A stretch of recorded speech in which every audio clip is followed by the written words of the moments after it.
Selamat sore teman-teman semua. Jadi pada hari ini kami kelompok, saya Irma Fitriana dan kelompok akan menyajikan tentang pengertian excitation. Jadi excitation ini adalah untuk menghentikan penguatan pada tingkah laku yang sebelumnya diberi penguatan. Jadi excitation ini merupakan salah satu fenomena yang dalam conditioning klasik yang artinya adalah menurunnya frekuensi respon bersyarat, bahkan akhirnya menghilang. Respon bersyarat akibat ketiadaan stimulus alami dalam proses conditioning atau secara singkat dapat diartikan hilangnya perilaku akibat dari hilangnya reinforcements. Jadi definisi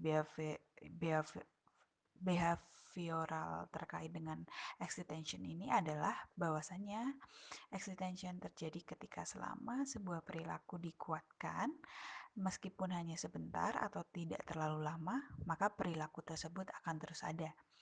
Akan tetapi, apabila sebuah perilaku tidak diikuti dengan konsekuensi penguatan dalam waktu yang lama, maka seorang akan menghentikan perilaku tersebut. Ketika perilaku tersebut terhenti karena tidak adanya penguatan dalam waktu yang lama, bisa dikatakan bahwa perilaku tersebut telah mengalami penghapusan dan perilaku tersebut telah dihilangkan. Yuk kita beralih ke selanjutnya. Tujuan penghapusan excitation.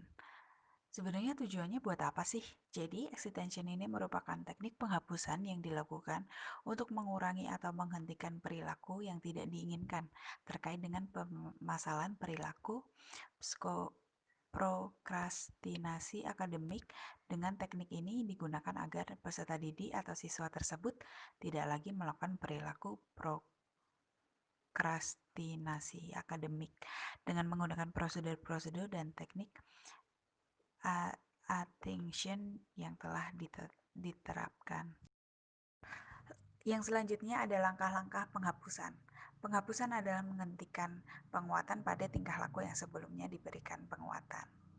Jadi langkah-langkahnya itu adalah yang pertama, tentukan tingkah laku yang akan diberhentikan dengan menganalisis A, B, C. Yang pertama A itu attentioned, yaitu pencetus perilaku. Jadi apa sih yang menyebabkan perilaku itu terjadi? Terus yang kedua ada behavior, yaitu perilaku yang dipermasalahkan. Yang ketiga ada konsekuensi atau akibat dari perilaku tersebut. Misal seperti Andi selalu menaiki bangku ketika ingin menjawab pertanyaan dari guru, begitu. Terus berarti kan pencetus perilakunya adalah ketika dia ingin menjawab pertanyaan dari guru, dan perilaku yang dipermasalahkan adalah ketika dia menaiki kursi. Terus konsekuensi atau akibat dari perilaku tersebut adalah ya dia bisa menjawab pertanyaan dari gurunya. Nah, yang B, bila tingkah laku itu ditampilkan, guru atau orang tua diam dan tidak memberikan indikasi bahwa guru atau orang tua melihat tingkah laku tersebut. Yang ketiga ada penghapusan akan lebih kuat bila dikombinasi dengan teknik penguatan positif. Jadi penghapusan ini akan lebih efektif jika dikombinasikan dengan prosedur lain. Efek ini mendukung tercapainya penghapusan karena subjek telah mendapatkan cukup penguatan. Yang selanjutnya ada faktor-faktor dalam pelaksanaan teknik penghapusan.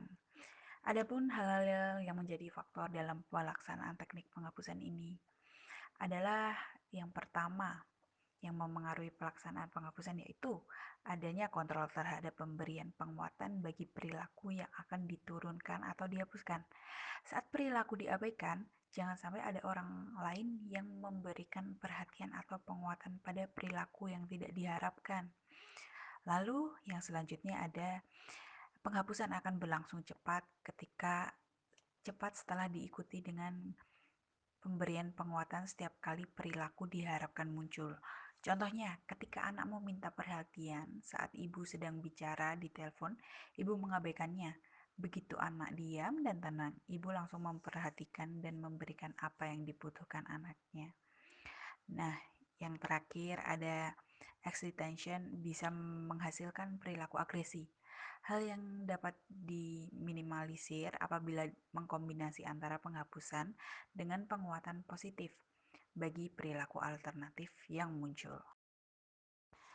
Dan yang terakhir adalah kita membahas tentang kelebihan dan kelemahan prosedur penghapusan.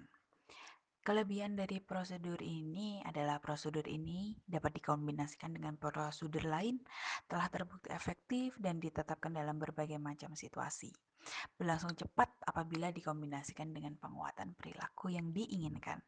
Yang kedua, ada prosedur penghapusan menimbulkan efek yang tahan lama. Yang C adalah prosedur penghapusan tidak menimbulkan efek samping, senegatif prosedur yang akan menggunakan stimulus aversif. Jadi yang terakhir, kelemahan dari teknik penghapusan ini adalah perilaku-perilaku lain termasuk perilaku agresif sering timbul. Kenaikan dan frekuensi dan intensitas sementara diikuti oleh perilaku-perilaku lain sebagai usaha mendapatkan penguatan, termasuk perilaku agresif.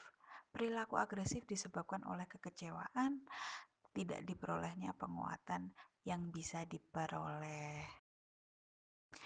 Jadi begitu saja presentasi dari kelompok kami.